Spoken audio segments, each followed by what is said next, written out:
Let us in this lesson strengthen each other, so that this godly spark will be revealed in the whole world to everyone, and that the light of the Creator will enter our world.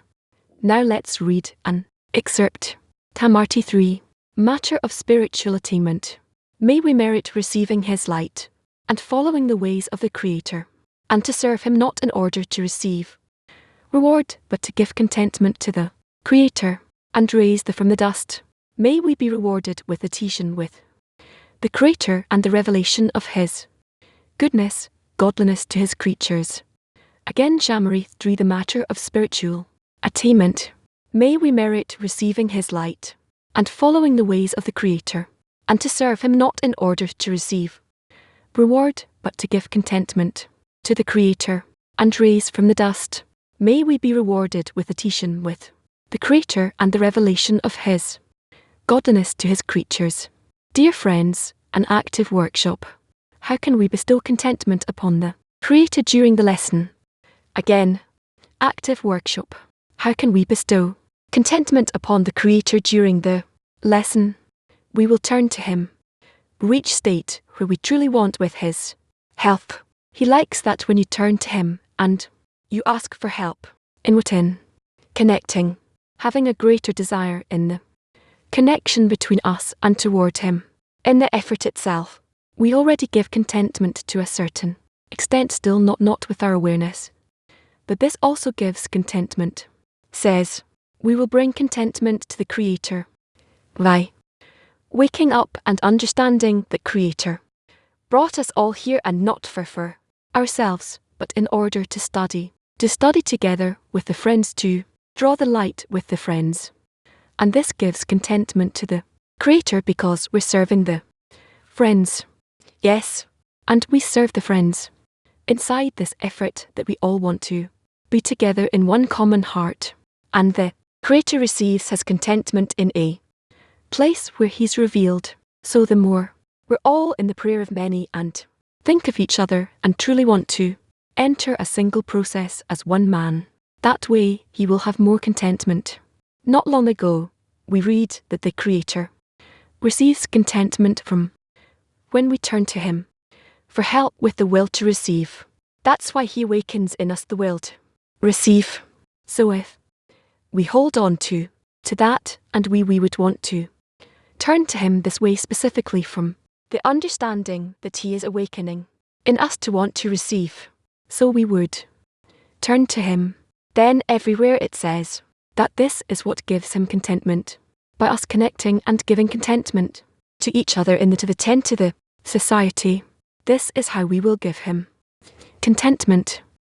We will give the Creator contentment if our intention will be to give Him contentment. If we pray, ask for adhesion, ask for connection, and reach a state of love of friends, a state where we love the Creator, we will go to a silent workshop. Let's thank the Creator for the desire to walk in His ways and to serve Him. Again, a silent workshop. Let's thank the Creator for the desire to walk in His ways and to serve Him. Oh, no. Dear friends, in the first part of the lesson, we will learn from a lesson by Rav Laitman from October 12, 2021, based on the Shamari article Shamari 19. What is the Creator hates the bodies in the work? You can find the study materials in the Wood System and in Vo, in the writings of Balasim in Hebrew. It's page 532, beginning with, since there is a rule, in Hebrew, Shalom. Hello. We are learning the articles of Chamarti. Article number 19. What is the Creator? The bodies in the work. We are in the middle of the article.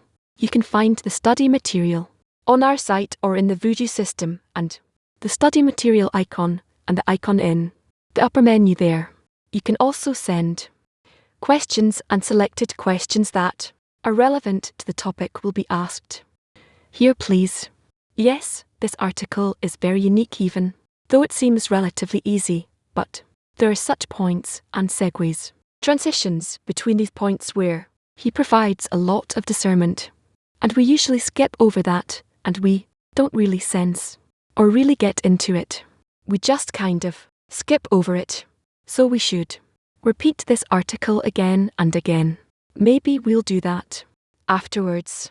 But for now, let's continue. And if there are questions, then go ahead. There are many points here that don't awaken right away in a person, but according to his experience on the path as much as he can see it, because it speaks in words that we are kind of used to, but still, you want to pay attention to each word he says here, because each word represents a state that we go through. All right, let's continue. So we are in the article 19. What is the Creator hates the bodies in the work? Yesterday, we stopped before the paragraph.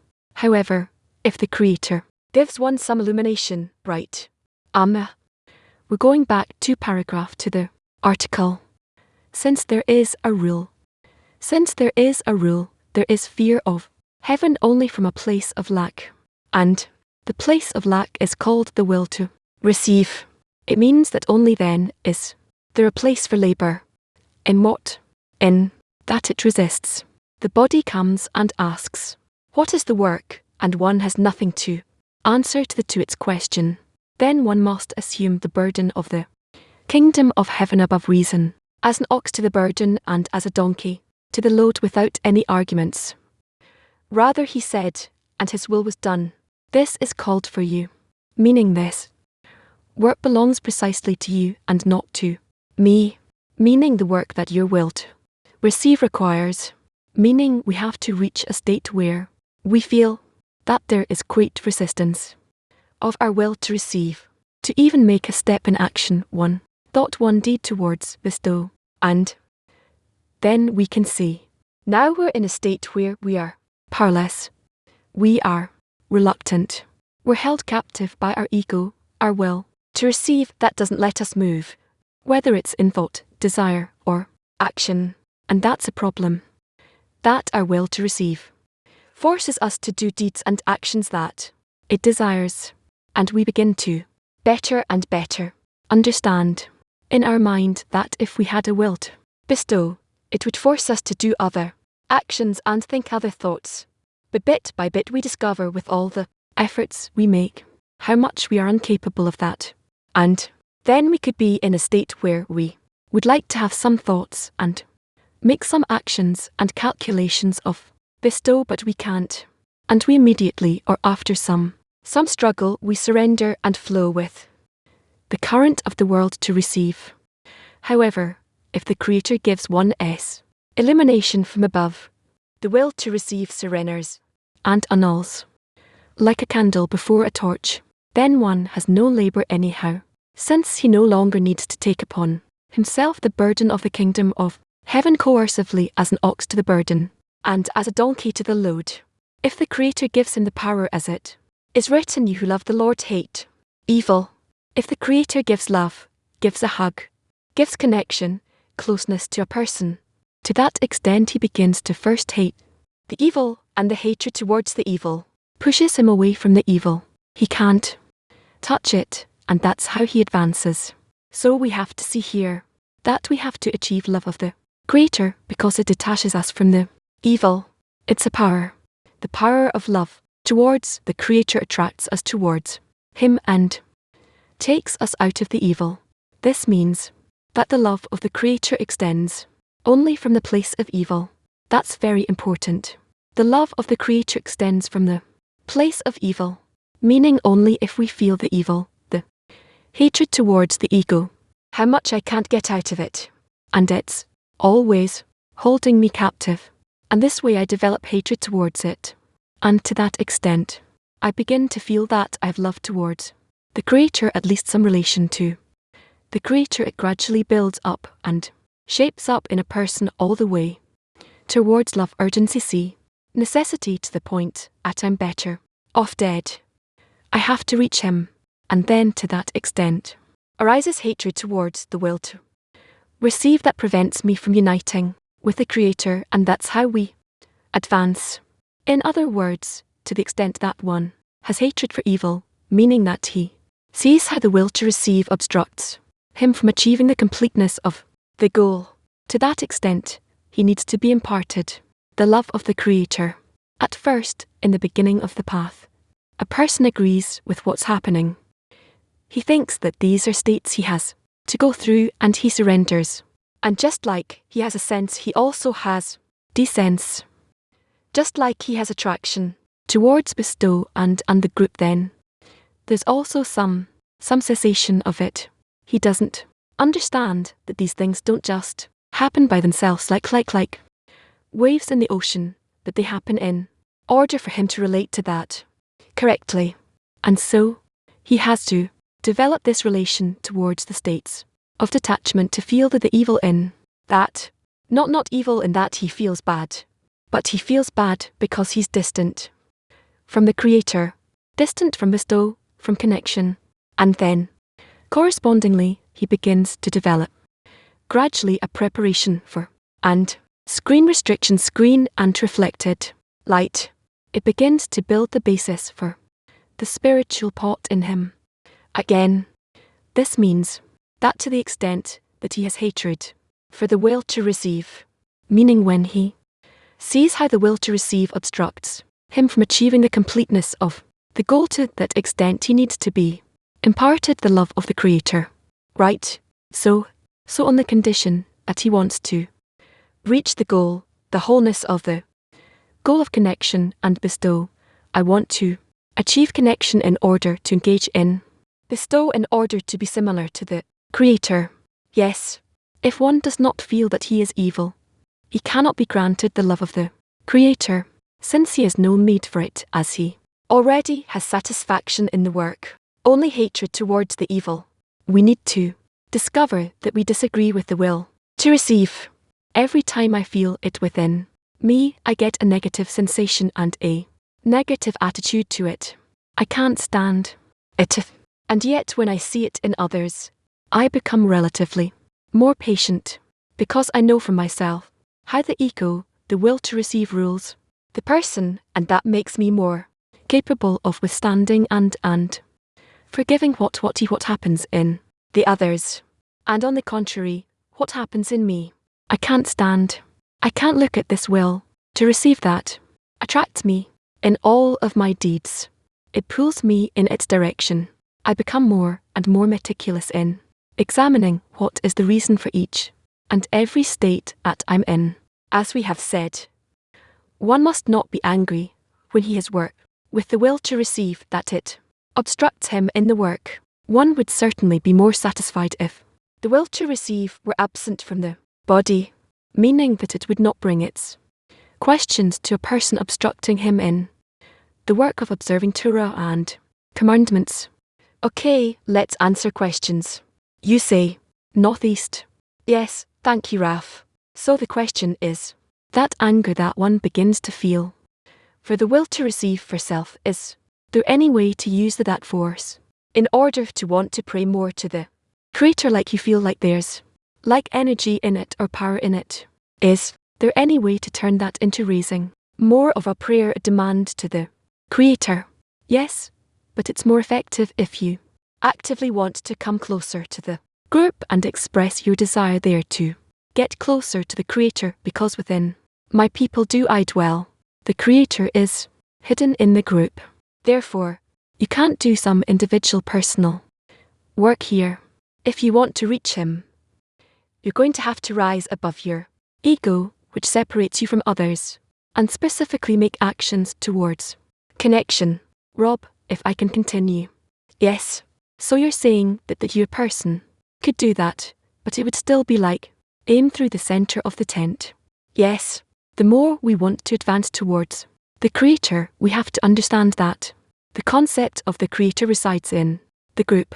That spirit that exists among the friends will later appear to me, become revealed to me as the Creator, and also now it constitutes the shape of the Creator to me, but it's come and see to the extent that I can detect it, I can see it. Let's say I see the friends are indifferent to each other. This is the shape of the Creator that I'm attaining. If I see them coming closer to each other in different ways, in that I come closer to the concept of the Creator, and so on.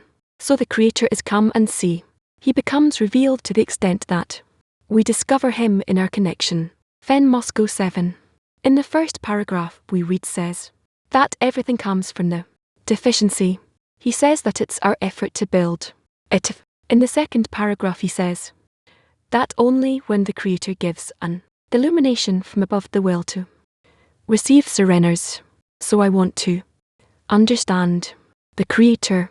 We need to make efforts according to the conditions the Creator give, whether it's in my mind or my heart, how I need to detect it, how I need to aim myself. There's also some work of the mind here, and then there's emotional work, how much I want to bring my senses closer to this in order to detect this kind of state, the kind of connection between us in the tent, how I reveal him from that state where he hides among everyone, and that's how we advance. There, the work here is in both the mind and the heart, how we see this force in creation, in the still vegetative animate, speaking in all of reality, in all the worlds that he governs everything, and we are now getting closer to him in order to identify him. And how do we identify him? Specifically at the level of connecting with the friends, where we can make many actions that are so-called spiritual. They're the characteristic of spirituality, to get closer to each other, awaken each other, inspire each other, bring gifts to each other, studying together, having a meal together, and so on. Meaning we can make some corporeal actions here that express this. These corporeal actions express our tendency to connect. But why? Always with the intention that between us we want to reveal the Creator, meaning that the field the Lord has blessed, that attitude that grows all the way to love, and the hatred for the evil, the hatred for the will to receive. In the end I get it as a result of my work, as a result of my deficiency, or is it a result of the Creator giving an illumination from above? It doesn't matter. It comes to me as if, whether it comes as a result of my actions or because the Creator shines on me and lets me see new states. It's the same thing. Just seems to me sometimes it seems like this, the other times it seems like that, but certainly, to the extent that I participate with the study and the group, to the extent that I'm scrutinizing this, accordingly I advance. Carby 3. Is it not possible to cooperate with our ego instead of to hate it in order to love the Creator? Possible to cooperate with ego instead of hating it? At least not at this stage. In this stage we have to achieve to reach the hatred, because our ego is in an egoistic, our desire to receive is in an egoistic state, and it appears to us in full control, where we don't separate between us and this egoistic desire. It resides in me, governs me to the point that I think that me and it are the same thing. The ego lives in me, and it's inseparable. So how can I peel it off, extract it, remove it so that I feel myself not under its governance? That's step number 1. And we achieve that by the hatred towards our ego. The will to receive remains, but not in the intention to receive. And then, in such a way, we do the first part of the spiritual work. But after we've done that, and we came to a state where my ego doesn't control me, I reach a state, and this is already the degree of beginner, where I have the force of bestow. And force of bestow you also need to attain that, so that the force of bestow will rule all of my desires. Once the ego left there, in it's not longer in order to receive. And then comes the will to bestow, the quality of bestow, and with that quality of bestow I advance further and further, until I begin to work with it in order to bestow, which means I once again cull into myself the will to receive, but I already use it now with an intention to bestow. This is the second part of the path from Marley to beginner, and from beginner to get. Okay. Love of the Creator. We have this very subtle direction. What is this type of relationship in the tenets called love of the Creator? We can't understand this in the meantime, what the love of the Creator means, because none of us loves anyone besides ourselves. This is embedded deeply within us at our core, very strongly. And so we can only hope that the upper light will come and explain these things to us and to each one personally. What self-love really means, what the ego is, what levels of it exist within us, and how do we gradually get rid of it.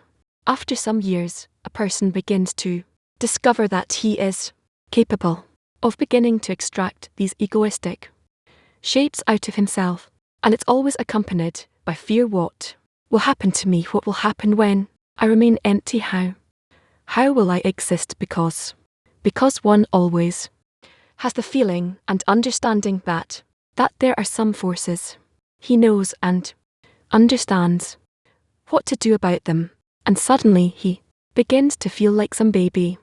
He doesn't know anything, just throws his hands and legs around, lies where he's put down, and he has no correct instincts. Like a baby, when it's born, it only has one instinct: to suck. And through that he is nourished and he can grow, and by using the new world only to grows and receives more and more discernments. Same thing with us. When we want to get rid of our will to receive, we don't know in what way we're going to do that. But first of all, we have to discover that we are all fully driven by the will to receive, and then gradually, as we come to know the will to receive from little by little to its great intensity, we then go from one zoom to the next and even to the will to bestow. How do we create this basis? That's what I just discussed. That's what Kubists write about. By discovering that only the will to receive takes advantage of us and governs us, and we try to follow it like some, he's walking. He's walking ahead of you and showing you what is good and what is best, and you are like a detective, let's say. You're following it and you're examining. What does he want to bring me to? Where is he leading me? And you begin to see this will to receive not as your friend. It can take you to some very dangerous places. And so you're looking at where it's directing you, and you need to begin to minimize his actions in some areas. In some cases, you shut them down completely. You don't want to follow it at all, and so on. That's the work with our will to receive. Italy 4. A question from Michael, who is translating. What is the meaning of being patient? So that, what does it mean to be patient? With respect to what my ego shows me regarding my friends, to be patient. First of all, it's throughout many degrees. First, not to leave the process. I go into it 10. I'm in it. And even though I want to run away from there, I'm disgusted by everything there. They all seem as liars to me, as if they love each other. And I feel myself that they're just lying. Sometimes I think, okay, everyone judges to his own flaws. I'm not really seeing them. I'm seeing and hearing myself, and so on. But what's most important is anything but leave. I have to wait. Sometimes it takes a few years until a person begins to feel such shocks in his mind and heart that he begins to see himself in the world in a new way, each time a bit more and a bit more. And this work is a result of the extent of his connection, the extent of his incorporation with the group. No. Can I ask another question? Love. Go ahead. Yesterday in the same article I listened to the lesson again is replied to a friend that all we need to add to the actions is the intention, that the act comes from the Creator, but the intention is ours, or does that too come from the Creator? The intention too comes from the Creator. It all comes from Him, the will to receive, the intention to receive, the keep what the shells too, it all comes from Him, but we need to sort them out and decide from all these things, what do we want to be left with, and what do we agree with, and what do we disagree and want to move away from. But there's nothing that doesn't come from the Creator. He gives us possibilities, to do what we want with everything. He wants us to have free choice. He wants us to choose on our own what kind of creatures we need to be. Salt Lake City. Salt Lake City. It says that we have to accept the actions of the Creator without any doubts. But if we have no questions about it, how will we understand it? I don't understand what you're talking about. How could it be that we have no doubts? I always have a force that resists my force of the will to receive that resists what? And what I should be doing is actions of bestow. I don't want to make actions of bestow. Connection. Closer, I don't want that. On the one hand, on the other hand, I have to do it. I'm obligated at least on a corporeal level. And therefore, here I need to make some effort. Physical effort can be done, that might not be such a problem, but spiritual, emotional effort, it doesn't depend on us that much. I can convince myself on some degree, free, and change my attitude. We could call that, say, psychological. But in the true form, to change my relation to something is doable only by the upper light. It's all in the Creator's hands. So, that's why there has to be prayer here. That through the 10 together with them I turn to the Creator and I ask Him for a change. If I can make Leonardo's question more precise, it relates to writing that we have to accept the burden of the kingdom of heaven above reason as an ox to the burden is donkey to the Lord without any arguments. Because if you're going to argue, you're going to with your egoistic will to receive. What other forces do you have? So here we're in a certain state. Before us is an opportunity to go towards bestow, but I am in a force of reception which tells me it's not worthwhile, stay where you are, and so on. What to do? Usually people spend a lot of time struggling. They don't choose. They're struggling between this and that and live through these states of inner doubts. It doesn't give them anything. That state doesn't lead to anything. That's why there has to be a decision. Either I prefer to remain in my ego, and I'm aware of that. I decide that, and I remain in that, and I know that I'm in this world, and I'm like all other animals, and I let the will to receive manage me the way it wants, and I don't criticize it. I rather agree with it. So, I take myself down to a beastly level. Many do that, especially. It's done in conjunction with various methods, religious methods, philosophical methods, psychological methods, and thus they mitigate their corporeal life, or I decide that I got no choice, and each and every moment I have to, in this argument of being in the will to receive or the will to bestow, I'm going in the direction of bestow, and then I have to go into the group, into the Creator, and try to lose myself in them and advance. He of 3. Hello is discovering your evil and hating it is not always the same.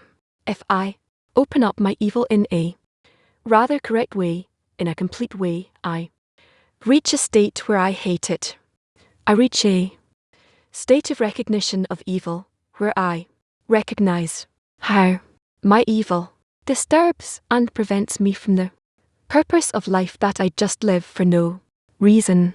I'm not taking advantage of the opportunity that I was given to achieve adhesion with the Creator. This is called recognition of evil. Is it possible to hate your evil enough to love the Creator today and not in 40 years? Sure, you can. If you get closer to the group, incorporate with them, and with what the Colists write, then you can. It's all up to you. Still, it's not going to happen overnight. You want it, you should want this to happen overnight so that it will happen, perhaps in a few years. Moscow 4. Thank you. It's been asked, but continuing on what you just said. If I discover, if I reveal the bad, and I now before everyone in the 10, and you said it's something that calms me down, so what should I do? You should go forward, and you'll discover it yourself. That's it. I can't answer your every step that you'll discover along the way. Moscow 6. Good morning, Rob. Question from the friends. What's the difference between my ego and the friend's ego? Should I hate my ego that I see in the others? You're not seeing your ego in others the way it is in others. You are in a state where you are facing a screen like a television screen, monitor like you're seeing us now. And in that monitor you're seeing yourself in all kinds of ways, forms. And then it seems to you like they are forms of the still vegetative, animate and speaking in the world. That's the difference between the form of the world and the form of yourself. In other words, you're seeing your own projection on all parts of. You have to come to similarity with them. I should hate this projection if I discover the ego. If you look at it the way we just said, now then you just need to see that this projection, meaning the friends that you are discovering, that they will be loved, that you will see them as close to you. We go to lesson from June 19, 2006, a preface to the Kabbalah. We're going to read from the writings of item 35, starting with since the screen of the goof was incorporated. We are reading from since the screen of the goof was incorporated in the screen of the horse. It was incorporated once again in the coupling by striking in the screen of the P of the, and a new coupling by striking was made on it. Consequently 10 new sphere emerged in it at a new level, called of or part of a. This is considered a son and a consequence of that part of. What does it mean that the screen of the goof was incorporated in the screen of the row? The screen of the goof is my intention to adhere to the Creator in all of my desires, in which I discover the pleasures, and I ascribed these pleasures to Him, and inside this pleasure discover Him, with my intention towards Him. I discover His intention towards me, and they're inside these two intentions that connect inside my vessels. I discover the point of the unity. This is revealed inside the created, being inside the desires of the created being. This is why we say that inside the part there the Creator is clothed, and only there is the whole of reality, that we can feel even the existence of the surrounding light that seemingly is around me. I don't know what exists around me.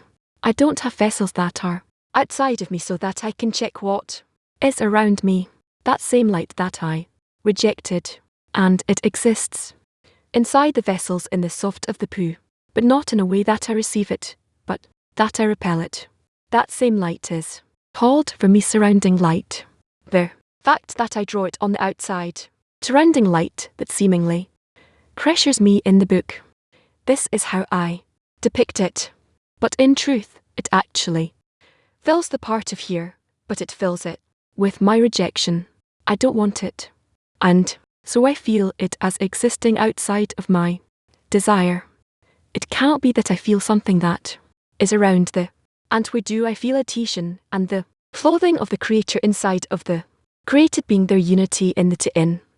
The inside, in the middle, here everything takes place, whatever occurs between me and the upper one, the emanator only, there, as it turns out that same screen in which there was this meeting between the Creator and the created being, that same screen has now been refined.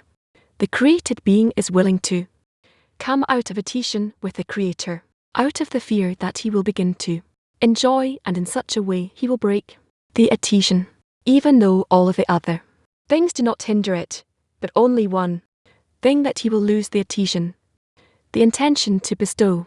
This is what he says. Since the screen of the goof was incorporated in the screen of the row, it was incorporated once again in the coupling by striking in the screen of the row. What does that mean? In the P of what does that mean? Because in the created being there are always two decisions. One decision is, I want, following the first restriction, I want to receive the upper light in order to bestow to the Creator, and I'm willing to do it to the extent that I can use my desires in order to bestow. So realize that here there are two decisions that seemingly contradict each other. I'm willing to receive the upper light out of the fact that I reject the pleasures. I receive the pleasures inside on the condition that they will be pleasures, not for me but for the Creator. So there are two screens here. One screen is the one that repels. This is the screen at the pair of the row. It always works in repelling, rejection, and a screen that can come down from the P of the row downwards. A very different screen, which is the screen that receives, and it works with the part of the coarseness that it decides it's going to receive. It works with that. So too, things that seemingly are different and contradict each other or opposite to each other. I constantly stand against my feeling that I would enjoy, and I reject myself from enjoying that I would enjoy. This is considered that the screen at the of the row exists. It is not cancelled. And another screen with which I do begin to enjoy with the intention to bestow. First I activate the intention to bestow. First I check it in what form, in what intensity it exists within me, and then accordingly I begin to enjoy with that intention. This is already called the screen that receives, that expands from the pad downwards. That same screen that is refined, I work with it like with a pump. I receive, and I empty myself. I receive and I empty myself. I control it. This is how it seems from the perspective of the vessel, that it controls it. But from the perspective of the lights, we understand that the lights also activate the vessels by shaking the vessels. They bring the vessel's impressions from the entire process, and then at the end of the process from above downwards, the vessel starts to be equipped with all the records, and it can already activate them through its own free choice. Yes. What's wrong? He writes at the beginning of the item that the coarseness from above down, which he calls screen, and the coarseness of the goof is what separates the inner light and surrounding light. What does it mean that the coarseness separates the inner light and the surrounding light? What hinders the upper light from being received in the vessel as it comes? Shame, the decision to make the first restrictions, later on the feeling of the limitation of the created being to what extent it is capable of receiving in order to bestow, this feeling that time not capable to receive in order to bestow in a way that is unlimited. This is the feeling of the coarseness, and later on it becomes refinement. This means that the fact that I have great desires doesn't mean anything to the extent that these desires hinder me from being in adian with the upper one. Then they are considered as coarse or not, and with how much coarseness. You see, it could be that there are very big desires with screens, and then there is no separation or partitioning. And if there are small screens, then there is meaning the coarseness. It's not the desire, but the desire together with the screen, as much as they can work together. The lack of ability to work with the desires according to the light is called coarseness. The desire in itself doesn't indicate anything to us. So what is it that he writes? That nothing is left except for the coarseness from above down, and there's no separation between surrounding inner light and surrounding light. What is this coarseness from above down when there's no separation between inner light and surrounding light? Now that the vessel has been refined, more felt itself, and received discernments only from the data, the elements that it now discovered. All in all, it's concerning the coarseness of the show, the root coarseness. For the very first time, it discovered its status opposite the light. And this coarseness, it's still small coarseness. The root coarseness in Galater. The screen rises to the pale of wash. It's only for one purpose. I cannot receive as I received before, but I can receive later on. I can receive even more. It even seems to him in AB that he receives more than before. Unites with Galgalar. It doesn't seem to it that it receives less than Galater, maybe even more. This means that there are always two things here that are opposite to each other, and therefore it's difficult for us to unite them in our understanding, in our feeling, in our perception. What is more, up, even though it works with smaller lights, It feels itself as working a greater with nature, a greater. Adhesion with the greater. Do not separate between them. That one is AB. The other one is Galgar. It is all one, created being with its different operations. And if now I operated in AB, then in my operation in AB, I now discover my general state which is called Galar. And I discover the light of my coarseness is revealed more. The coarseness from is more from below, upwards. I begin to discover myself. This is called from below upwards. There is coarseness from the side of the light, and coarseness from the side of the vessel. The coarseness from the side of the light is what the Creator gives me, as in data like we give her a problem to a child to solve it. But when he starts to discover it, he says, this is what I can do. This is what I can't. This is where I'm weak. This is what I'm still lacking. Until he discovers his dependence on the upper one. This is currents that he acquires already from below upwards. We will advance more in that. We're reading item 36, after emerged complete with a clash of the surrounding light and inner light repeated itself there too. As was explained above concerning the first part of its screen of goof was refined from all its coarseness of the goof as well until it equalized its form with its screen of the row and was then incorporated in the coupling in its of the subsequently a new coupling by striking was made on it producing a new level of hence on the level of Biner Ye called sag. This is considered a sun and a consequence of absence. It emerged from its coupling in the P of the parts of from S of downward emerged in a similar manner. This means that Galar made a coupling to striking in the poor sheet extended down to the taboo. This is how the forces all in all determined that this is where is its tab, and below the tab is the software that cannot receive the screen was refined.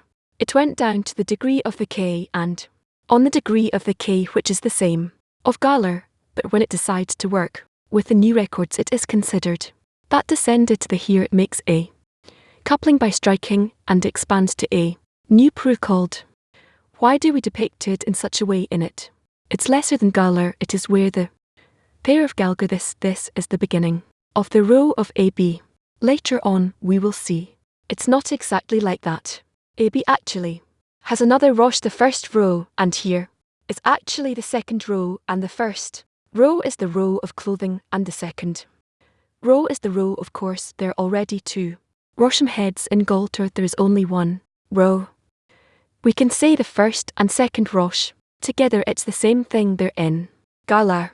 Why is Ab only above the taboo of Galgalar? Because Gala already regretted and made a decision that it is not going to work with the desires that correspond to the screen in order to receive.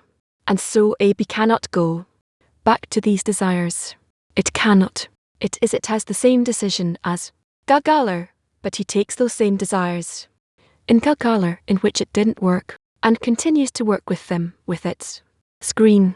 Galgalter couldn't work with the desires of the S with her screen, but AB can do it because he receives a smaller light than Galgalar compared to Galgar. Why is that? Compared to Galar where Galgalter receives the light of, compared to her receives the light of Nef and therefore on that degree inside the Galar it is capable of working with the soft of the Galgalar and they become the vessels of the two of AB. Work with the two of Galgala, but only with the soft of Galgalar. What is the difference between two and soft? There is no difference. He simply works with a greater intensity, a greater power of the vessels compared to Galar. This is why it is considered that he seemingly takes her desires from the S, which she did not use. Are you listening? What she did not use. This is why it is considered that he takes desires from the S, but when he takes and when part of takes them and he thinks what am I going to work with now, he doesn't have a difference between the two and the all of these vessels. He takes them, but he takes them with greater depth. and therefore it is considered that he takes them from the that is desires that existed in the to and in the of the Dalgalter you can say, but in which the Dalgalter did not use when they build the goof of AB.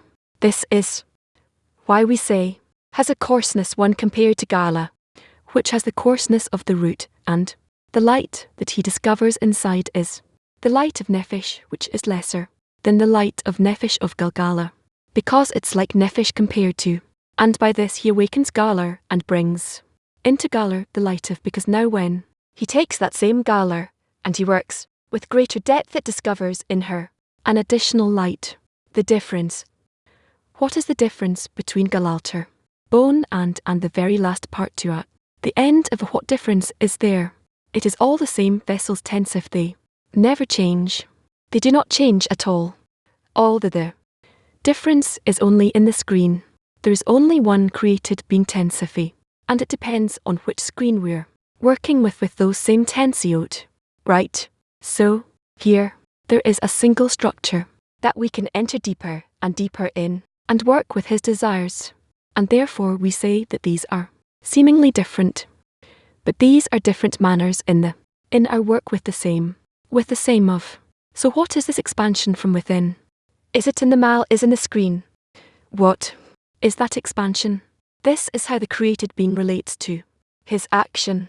Either he takes the decision from the, and what he decided in the he now implements it inside his, or whatever he reached in the he now prefers to redirect all of this force of reception and adhesion and everything into a new force to be refined, meaning to get rid of all of the previous adhesion in the vessels in order to reach a new higher adhesion. I'm looking for an example from the perspective of the Creator.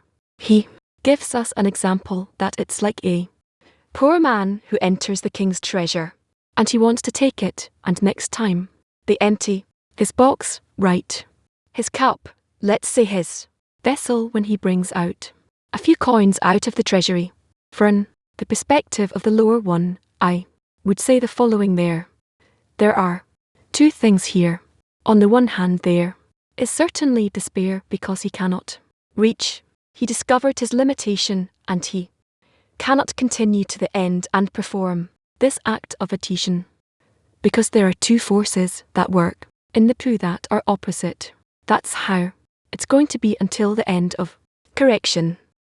You can't help that there. Opposite forces.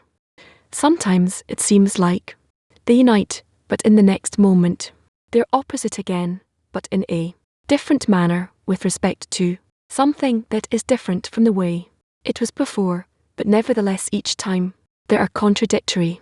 So it turns out that the created being that is now standing in the taboo, seemingly received in order to bestow, the Creator expands in him the adhesion, with the Creator expands in the created being. He reached a state where he is for the time being in the best possible way, and now he discovers the surrounding light that the upper one is not pleased with his action because of that limitation. If you show me a limitation, then you show me the end of the love. So there is something that ends, there is something that has stopped, and in that, in order to cancel this end so it won't seem like the end of the love, he's willing to be refined. And in this refinement, he actually rises, the screen rises up from the taboo to the P. What does it mean? It rises, there are no ups or downs. In spirituality, it means that he prefers a state called adhesion, an intention that is more refined upon greater coarseness. The intention is now, but without any filling. Well, we will find the words. Help me. He gives many allegories for it. We need to realize that as much as the created being nevertheless works opposite his will to receive that is revealed, what does he begin to feel? A greater will to receive from where he compared to what he worked with before in the taboo. If he wouldn't work receive in order to bestow in the expansion from within, he wouldn't feel his will to receive as limited, and that it grows coarser towards the coarseness of the next degree. It's in the taboo. Why now AB arrives with a greater coarseness?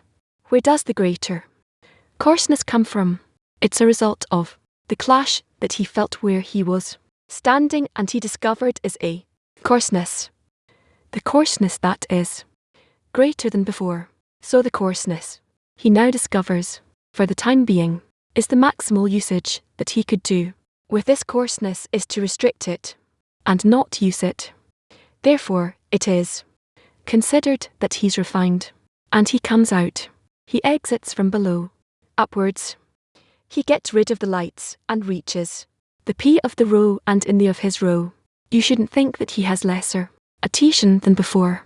It's actually a greater adhesion, but in a different form than what he had before. Upon the previous coarseness, he could be an Adian inside of Galgalter in the two of Galar. With the new coarseness, he can be in Adian only by emptying himself and standing in the screen in the P of. And then now that he has gone up to the P of, he has the possibility to receive from above from the Creator forces for the new adhesion. To perform reception in order to bestow in the Poo of AB. That is if we will make a chart here. Like Gala, Thuum seemingly diminish more and more. Galar Absagan I did 6 parts. 1, 2, 3, 4, and 5 right. If we that is. Here there is a screen reception. Emptying, reception, emptying, etc. In such a way, we will see the actions that seemingly here each time there are things that are straight and opposite. But if we do a chart according to the coarseness, then you have the coarseness of the show, and in the coarseness of the show it makes a part, then you get the first coarseness. So in the coarseness of the root of the show you did the maximum you could to be in. Once the first coarseness of one was revealed, you empty yourself from the coarseness of the root, and you remain in the coarseness of one. Then you implement it, and then coarseness of 2. You implement it. Corins 3 course 4 you implement them. So each time you keep adding adhesion, but the adhesion is manifested in that either you make a filling in the valor, and here there is refinement. It refine is refined, and again there's a filling, and again it is refined, and again at is. Your operation actually rises, and so the lights, even though they're emptied here. There was the light of Nephesh, but you have to be emptied in order to receive the light of it's like a seed that rots in the soil, but its rotting is in order to create new life. So getting rid of the light doesn't mean that you lose the screen. Well, you do lose the screen in coarseness 1, but by that you don't lose the adhesion. You're going towards a higher adhesion. This is why it is considered that the screen rises from the taboo to the P, and so Galar, when it is emptied, she doesn't perform this operation of weakness. Cheaper homes is operations specifically in order to rise higher in this entire expansion from above downwards. There is no baseness, but rather you can say the following, that all of these parts of here you have tensiphy, and here there's its tense in. There's tense field in Mar, there's tense field in bond, there is tensiphy. All of these parts of are actually one tens. However, in those tens, we are in the lesson on the topic of devotion or soul devotion. We will read selected excerpts from the sources. We are in excerpt number 1. You can find the study materials in system. You can send us questions live through our websites. Except number 1 from devotion. The efforts that one makes are but preparations for achieving devotion. Hence one should grow accustomed to devotion, since no degree can be achieved without devotion, as this is the only tool that qualifies one to be rewarded with all the degrees, meaning the height of the degree changes, but the attitude is one of devotion, soul devotion, and so we need to be aimed at that only. Nexter, number 2. Devotion in spirituality is unrelated to devotion in corporeal people, since for corporeal people devotion is a means and not the goal, while in spirituality is the opposite. Devotion is the goal. This means that a person is searching, is laboring how to find devotion or soul devotion as much as possible, and then he When he finds it, it means that he was rewarded with a higher degree compared to what he had before. I already have questions. Okay. Start with K. When devotion is the goal in the spiritual work. How can I depict to myself this goal each time, and you how to achieve it? You only think of the state of soul devotion, and you yearn to reach that state of soul devotion, to feel it, to live in it. And you can feel what the Creator wants from you. Yes, please. In corporality, it's clear that a person wants something, he wants something very much. She's willing to put aside all of his other desires and focus only on that. Let's hold that devotion. But what does it mean that this is the goal? This is what he earns for. To the extent that he approaches it through his efforts, then it means that he enters a soul devotion. Why is it called the goal in its own soul devotion? Because he receives all the parameters, all the information from above and from himself. On top of all these parameters, he has to construct the soul devotion. So we are told that devotion is the goal, or giving contentment to the Creator is the goal. Adhesion is the goal, or soul devotion. So, here we're told that devotion is the goal. It's not a means. It's not clear. Man has to yearn for soul devotion, for state, where everything he can imagine to himself, from his desires, thoughts, actions, they are all components of his attitude toward the Creator, which is soul devotion. What is in that state that doesn't exist in any other state in life? What is in this soul devotion? And in soul devotion, a person has a feeling. He's open before the Creator. And there's no higher state, more exalted, better pure, who is felt entirely in all of his bones, all the parts of his soul. And by that he's giving contentment to the Creator. Yes. He has a feeling that he comes to that. Cry. 19. Okay. Good morning, Rob. Good morning, friends. I'm surprised that it says that so. Devotion builds the vessel. We learned that to build a vessel, we can't hear you. Well, there is an echo. We learned to build a vessel. It's through the screen, not through the ocean. Disconnect. Maybe we'll take a question from here. From the hall or from the world. Anyone in the hall? Yes, we do. No? Please. Thank you, Raf. I'd like to continue the scrutiny by Gilad if I may. Soul devotion is something that expands on the way. He tells us here that this is the goal. Do I reach soul devotion and then? What happens from here onwards, or is it something that is expanding and has no limitations, no limits? Soul devotion is both the goal and the means. Because here he says we have to exert all the time. Yes, we have to be preparing all the time. So the question is, we know that on the path as we advance or with receive grows, the ego grows. How should we behave correctly? And each time increase the devotion, opposite our ego, opposite the state that we receive anew from the Creator. Each time, it's likely that we have to check each time, how are we relative to the Creator with soul devotion? So what is this preparation he talks about in Except 1? He says we need to constantly to always be in efforts and to make preparations when we want to be in contact, connected to the friends, with soul devotion in them, with them. And then we gradually feel that this attitude, this soul devotion, is what we have, what we feel toward the entire group. So first I need to check opposite the friends, then opposite the Creator. Yes. Another question from the hall, please. Thank you. Good morning, Rob. Rob, you said that you think only about that state of devotion and you want to live in it. What kind of attitude should we have? Because our attitude can bring us closer to the Creator or make us live in the clouds all the time. Let's first come to it, and then we'll talk. What you just said, it's not related exactly to soul devotion. Another question here. No question can go to the world. Well, there we have many. Unity. Unity too.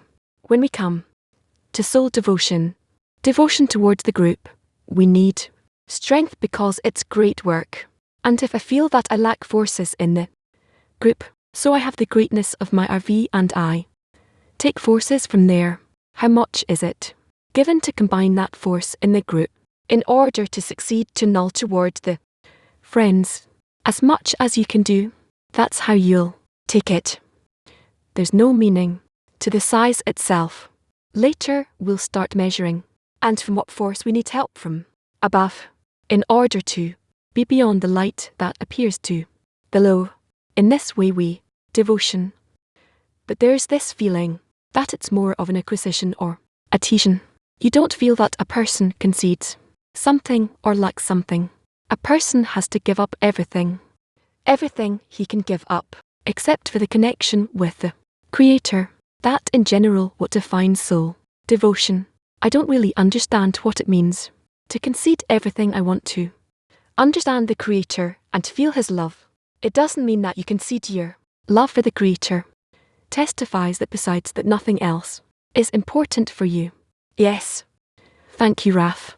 This morning we started to read from Shamarti that the Creator hates the bodies. And we speak a lot of where we come to the degree where we truly feel that the work for the Creator in and of itself is the reward. Could we say that this feeling of the work being a reward in and of itself is this a measurement of devotion? The matter of soul devotion and whether it is or isn't is determined by A, according to what he yearns for, what state he yearns to be in adherent Asian with the Creator with, and when he comes to it, he just wants to examine himself, whether he is truly in soul devotion to the upper force. That's what determines it. Raf, is it. When you say it like this, does it actually make it then an integral part of the vessel? This yearning, this scrutiny, the yearning is part of the vessel. Yes, publicly, because our entire desire for the Creator, that we constantly grow and think of, our entire desire, truly demands of us this devotion. And is this devotion? I don't know if this is an appropriate question, so forgive me if it's not, but is this devotion, is it like scrutinized in the rush or felt in the goff? It's both in the and in the goof. First comes the intention. A person wants him to have it that way, and then he performs an action or several actions in order to get to there. In practice, morning. How does a person come to the 10? Each day with a new kind of devotion. He thinks about it before the lesson. He depicts to himself what it truly is to be relating to the Creator this way with soul and devotion. And this is what opens up new vessels in him, new feeling. And this is how he advances. 7. In excerpt number 1 and 2. Two things that the friend wants to scrutinize. In the first excerpt, it is written that the person exerts only as a preparation to reach devotion. So a person needs to get used to devotion all the time, because he cannot achieve any degree only with devotion, because that's the only tool that qualifies one to be rewarded with all the degrees. And in the second excerpt, it's speaking about that in which devotion is a means and not a goal.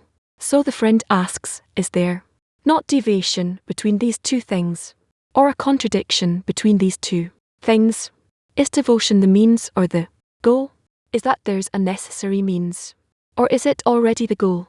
I would say if we put forth exertion, as much labour as possible, for soul devotion, that we want to be rewarded with, that is nevertheless the goal of reaching soul devotion, is altogether. That's just what he's writing. That's soul devotion. It's the corporeal, or it's a mean.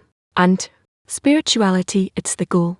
Meaning I don't want to be rewarded with anything but with devotion. Because if I will be in such a state towards the Creator, I won't want anything else. This should fill me completely. In my entire vessel. That's it. Woman Turkey. What is there biggest difficulty or obstacle that a person faces in order to reach soul devotion. The greatest difficulty is not forgetting that that's what we need to go to, and that's all that we're missing, meaning all the deficiencies that are revealed in us. We need to decide that they're all entering soul devotion, and besides soul devotion, there's nothing, because through that we reach complete attention with the Creator. Amma, good morning. Salt devotion is that my inner preparedness, in order to shift my intention to receive and to be, the intention to bestow. Is that correct? Yes. P19. Yes. Soul devotion. What is soul devotion? What do I need to do? Do I need to concede my wife and just focus on the wisdom of Kabbalah and nothing exists? What is the soul devotion? If you ask yourself all the time, then you'll come to the solution very quickly. What is it? What do I need to concede? Then you'll discover what it means to concede all the pleasures in my life. Is that what? I'm not answering you. Yeah. Why? Because that's something that you have to reach. You have to search for it and reach it. Mach 11.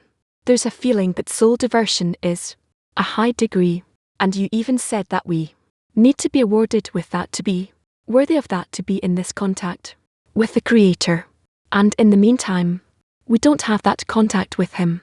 So, how should we act? Should we act out of reason with the intellect, or to act that state? What should we do? You must aim yourselves to something called soul devotion. By yearning for contact with the Creator, you constantly open your inner vessel more and more. You want the Creator to fill it, and you will yearn for Him. Come close to Him specifically with the opening of the soul devotion. We're only on the border, so I hope that very quickly it will be clarified. Women's Pain 1. You specify that each degree changes the approach to soul devotion. So how does this persistence remain with the intention at different degrees? That is like the rest of the spiritual states. We can't talk about it before we feel how it operates. That there's no soul devotion. Can. Yes. Good morning. I wanted to continue Anna. Here's question. You said to him that a person chooses whether his action is in soul devotion or not. So the question for Rav is, what scrutiny does a person undergo in his internality in terms of whether he truly is in soul devotion? Because we see that, despite the person doing any action, he still does so in his will to receive. There is still no correction of the will to bestow. So what scrutiny is there?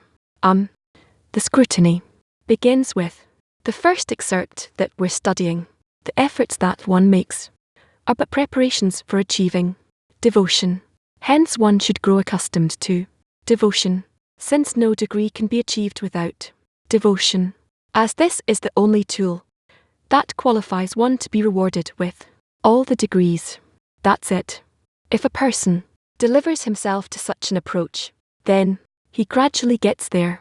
We will learn many more excerpts in which we either need to reach soul devotion, or in a state that we come to it. We need to identify what degree we're in towards the Creator and between us as well, and what happens with our work a person towards his friend. So that is something we'll talk about, that the person needs to be open in relation to the Creator.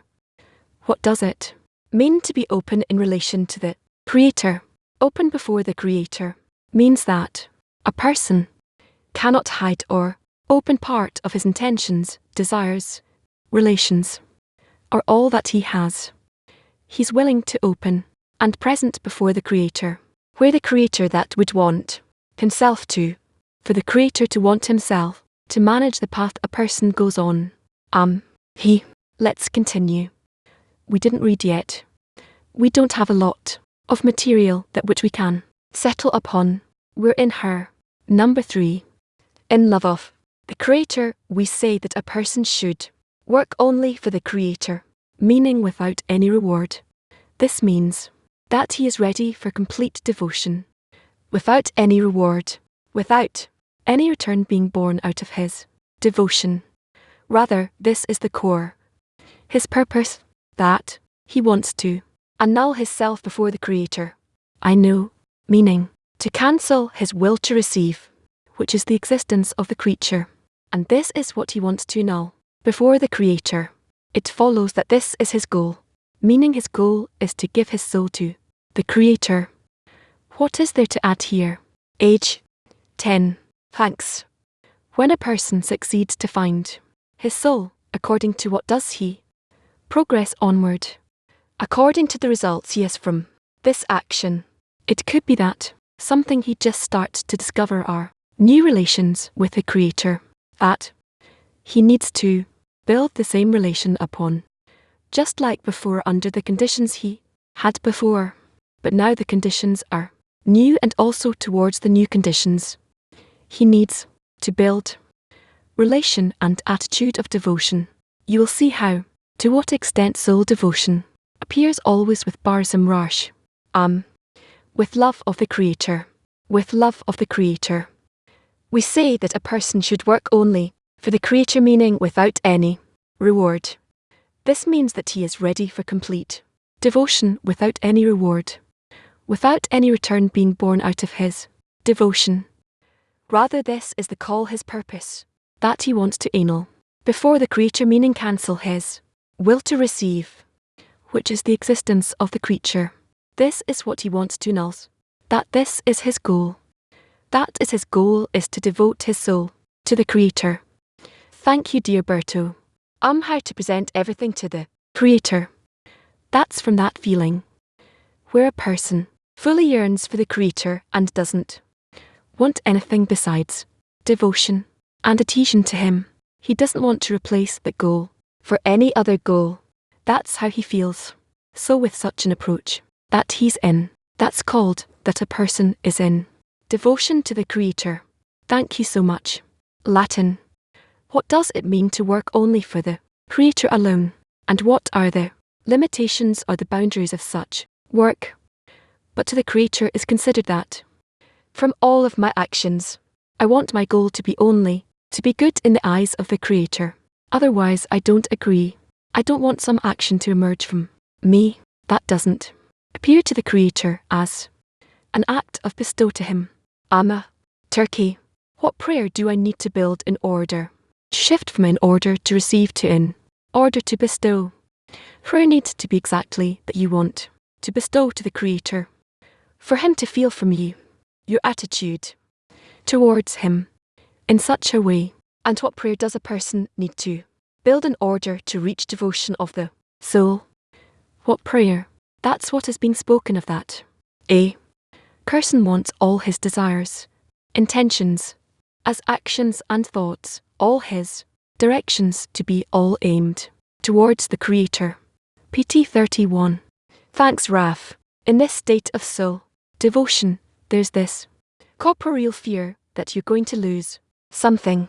How do you deal with that fear? Only through adhesion with the Creator. Just like a small child. If he's afraid of something, what does he do? He runs to his mother. How can we be careful, though, that the soul devotion doesn't serve the will to receive? It's a good question, and we still can't be under such an examination, can? I saw in the past many situations where seemingly the soul devotion of the friend which ended up harming them with all kinds of health problems and such things. So how can we be careful that we work in soul devotion? We will learn about that too. But it can't be that the true soul devotion would lead a person to actions that would be harmful to him. No, that can't be. Good morning. Good morning, World 10. Thank you for letting me ask Rav the process that a person goes through, that the created being goes through. It starts from conception. What is the difference between conception and soul diversion in relation? It's truly that way on the degree of adhesion, the love of a person in the Creator. Thank you. Women PT 23. What soul devotion does there need to be between friends? How should it be expressed? Between friends, there needs to be such devotion that they understand that it is from this that they get the same attitude they have towards the Creator. Light there is between them, and the friends. Therefore, they don't think about anything besides the relations of devotion towards one another. Where are we now? Excerpt number 4. 4. Service. The servitude that should primarily be in devotion was on the discernment of fear. At that time, the whole body disagrees with one's work, since it does not feel any taste in the servitude, and with each thing that he does, the body calculates that this servitude is not in completeness. Thus, what will you get out of working? Because there is no validity or taste in this servitude. Overcoming is only through devotion. This means that the servitude feels better, and each act causes him horrendous suffering, since the body is not accustomed to work in vain. Either the work should be to benefit for oneself or for others. I've said that's what a person feels when he's not in the correct soul devotion. Excerpt number 5. Concerning devotion, I heard from Balsam that one should depict devotion, as we find with Rabbi Acker. He said to his disciples, "My whole life I have regretted the verse with all your soul, even if he takes your soul. I said, when will I be able to keep it? And now that this has come to me, will I not keep it?" Certainly with such a desire to bestow. When a person says that he wants to receive delight and pleasure, because this is the purpose of creation, he certainly means only to receive in order to bestow upon the Creator. Yes, shall give 3. Soul devotion. Is that similar to bestowing in order to bestow? No. What is the difference? Well, we'll learn it about those actions. The thing is, soul devotion bestow all that comes to a person from above. And then he had to say, feels the connection with the Creator, in according with the state of his devotion. That's a serious relation to the Creator, to himself, the connection between them. I think we'll touch this. No, and each time we touch it somewhat, in every excerpt that we read, there's something from this state as, well, how can I check myself as to how strongly I am in soul devotion, relation to the friends, and to the Creator. That's how it's done. The words explain these states very little. To check oneself in relation to the friend, to the Creator. What I said in essence are such sublime states that we cannot control in any way. We can again move it, drive it through the Creator. I want to do this, so I ask the Creator, from the Creator to do it, and he does it. But we ourselves can't do it in any way.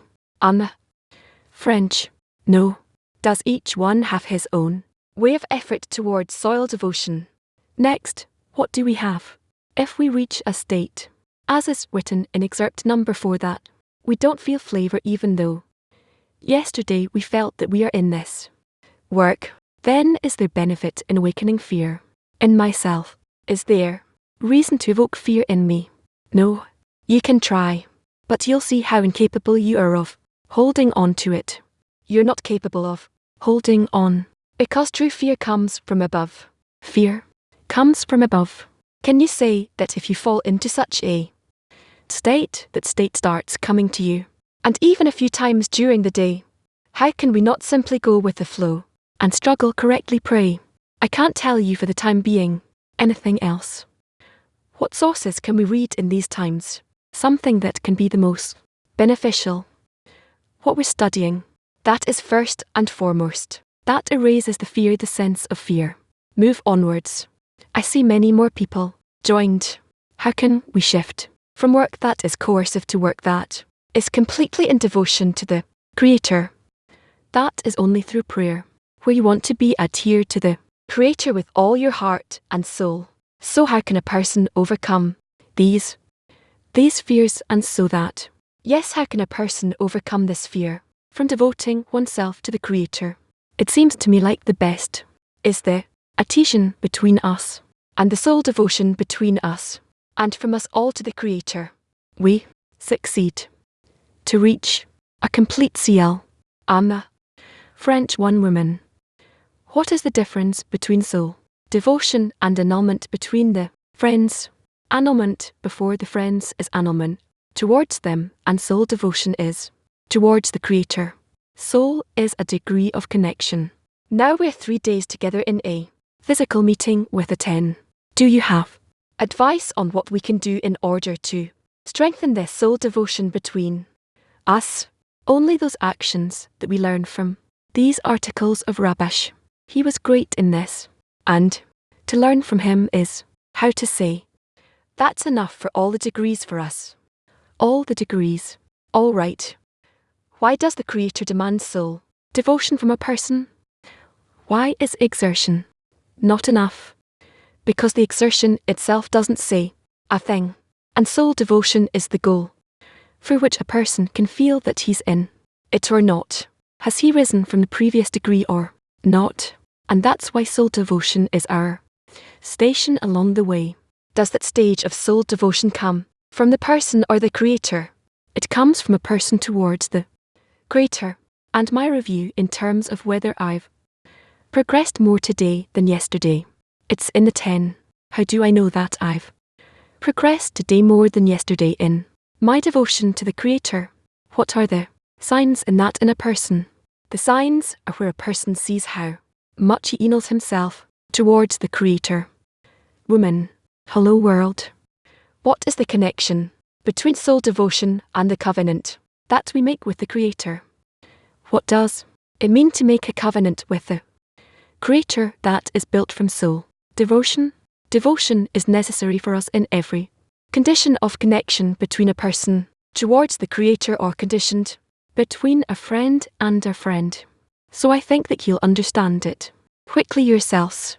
But I would like to do more now, is that the 3 remaining excerpts, that you will go through them yourselves, and we will talk about them tomorrow, and that will be our lesson.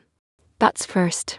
Secondly, it would be good if you write down before you your questions towards me, questions that come up, and then we will be able to advance forward.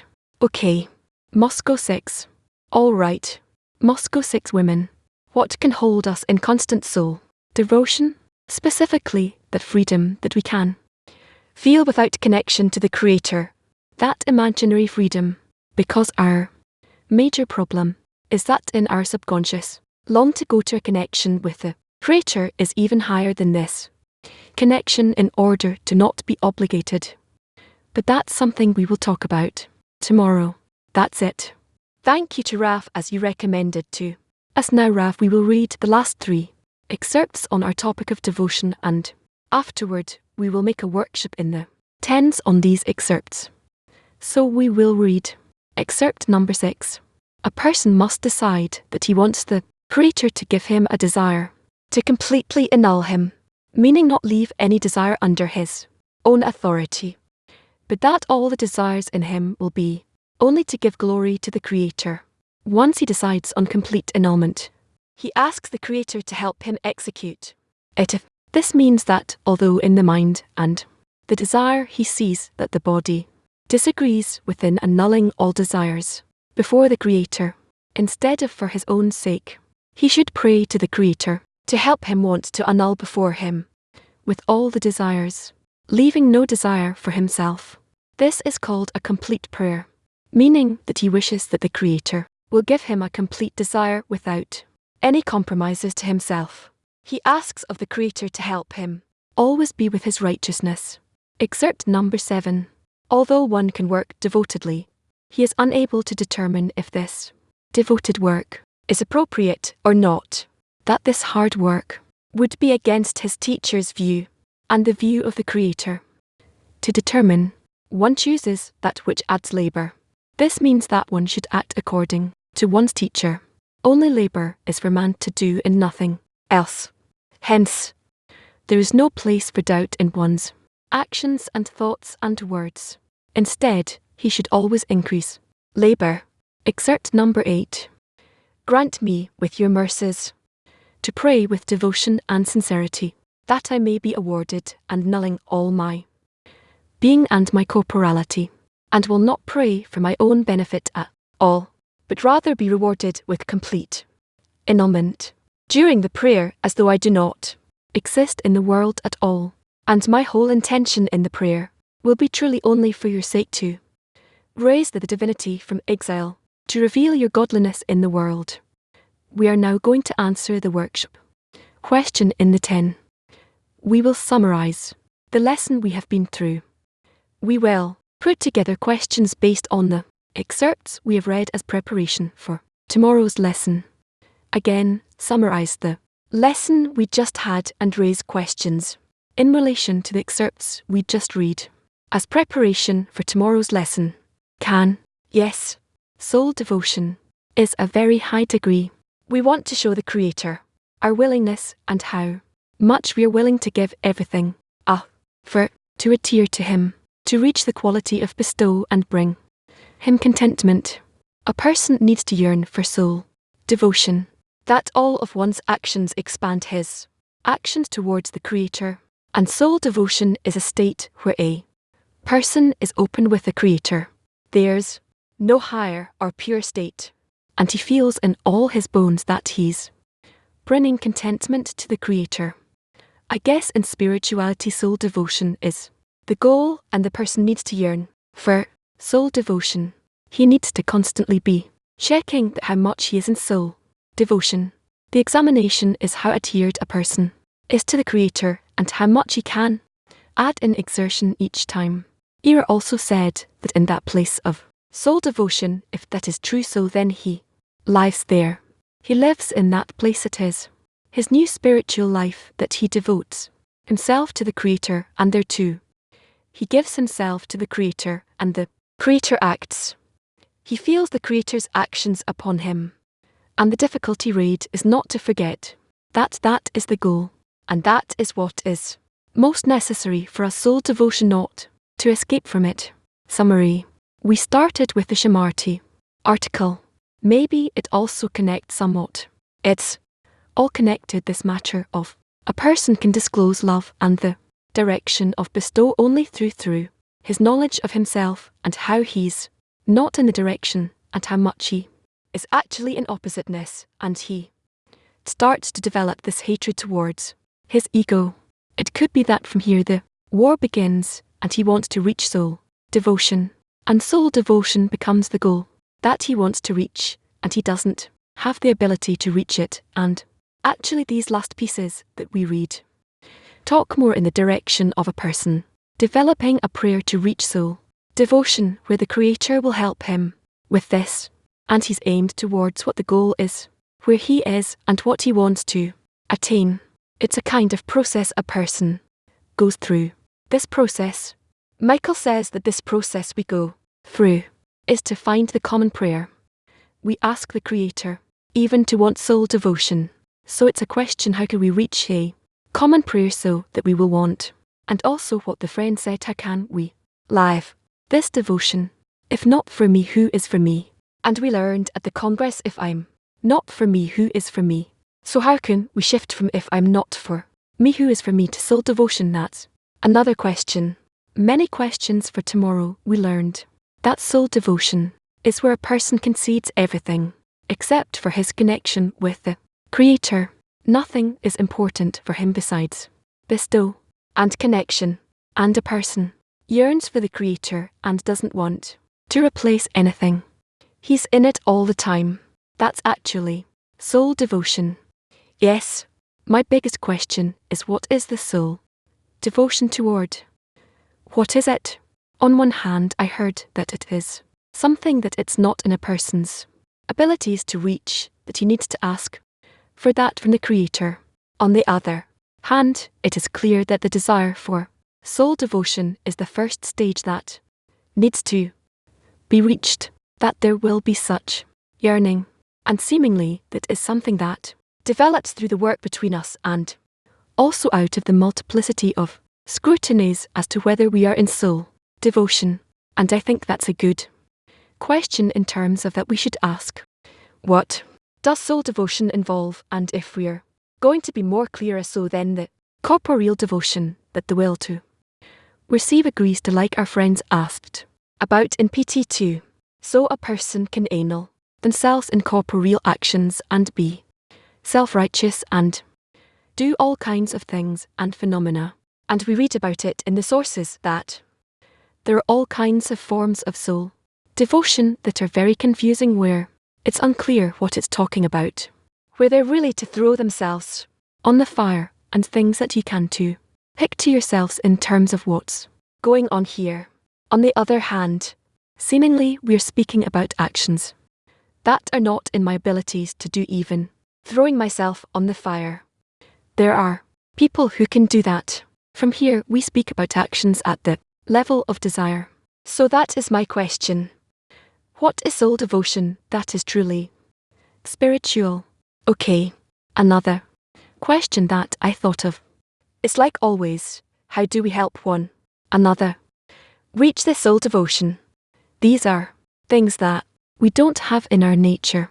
We're not capable of it. Doesn't seem logical that we can ask for such a thing with their own forces. So for sure, friends, before we finish, let us read once again excerpt number 8 from Filled Assorted Prayers.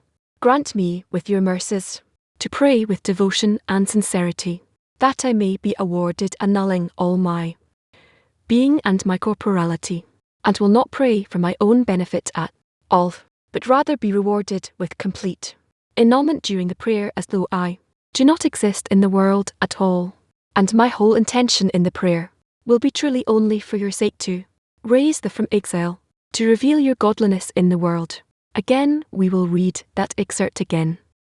Grant me with your mercies to pray with devotion and sincerity, that I may be awarded annulling all my being and my corporeality, and will not pray for my own benefit at all, but rather be rewarded with complete annulment during the prayer, as though I do not exist in the world at all, and my whole intention in the prayer will be truly only for your sake, to raise the from exile, to reveal your godliness in the world.